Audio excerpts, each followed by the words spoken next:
Good Monday morning. I'm Dwayne Nelson. Law enforcement officers in our area are undergoing training by the Tennessee Bureau of Investigation to learn more about human sex trafficking. Every county in our region reported cases, but Washington, Carter, and Greene counties topped the list. The Bristol and Johnson City Police Departments attended a conference recently to learn more about a topic that is foreign to them. Bristol Police Captain Charlie Thomas told 11 Connects, "This is not something that we've dealt with before, so we don't know the pitfalls and the stumbling blocks, what people are seeing, and the kind of cases they're working." Johnson City's Major Mark Soroas says it's something that is needed. Anything that we can do to make ourselves a more proactive and a more responsive agency, we want to participate in that training.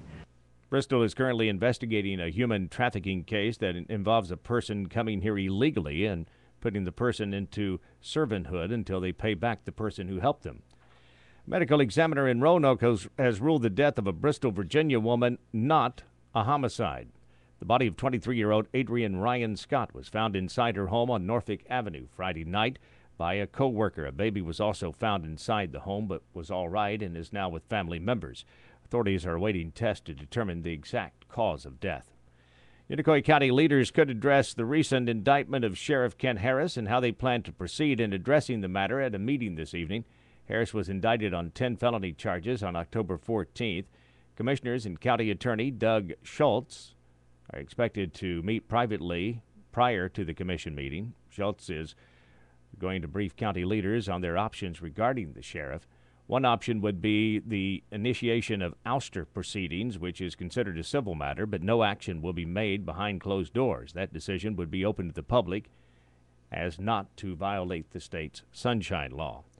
Gas prices continuing to increase in the Tri-Cities. This is bad news for motorists who have enjoyed some relief at the pumps recently. Wendy Van Kuren with AAA Mid-Atlantic tells us how our pocketbooks will be affected. Gas prices have gone up about 5 cents in the Tri-Cities. You're going to see prices today averaging about $3.37, again up about 5 cents from last week. And what is the reason for the increase? Crude oil prices are staying high, primarily due to the fact that there's economic fears nationally and internationally, which ultimately lead to those gas price increases. Consumers should continue to conserve fuel as much as possible. Get ready to enjoy another eating establishment in downtown Kingsport. Beef O'Brady's is bringing its latest restaurant prototype, dubbed Beef's 2.0, to the model city. It will be located at the new Food City Shopping Center in downtown. Local Beef's owner Tim Way says this will be a place for families, local sports groups, and friends to come get together and enjoy great food in a dynamic atmosphere.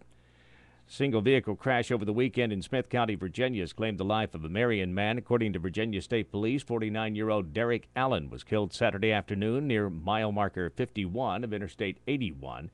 Police said Allen's truck veered off the interstate, hit an embankment, and landed on Route 686. Tennessee lawmakers once again proposing legislation that would require drug testing for welfare recipients. The measure has stalled in the legislature, mainly because it would cost millions of dollars to implement, but its House sponsor, Republican Representative Bill Dunn of Knoxville, told the Tennessean that he hopes a review of the fiscal notes will bring the cost down and get the proposal moving once again. I'm Dwayne Nelson. Have yourself a great Monday.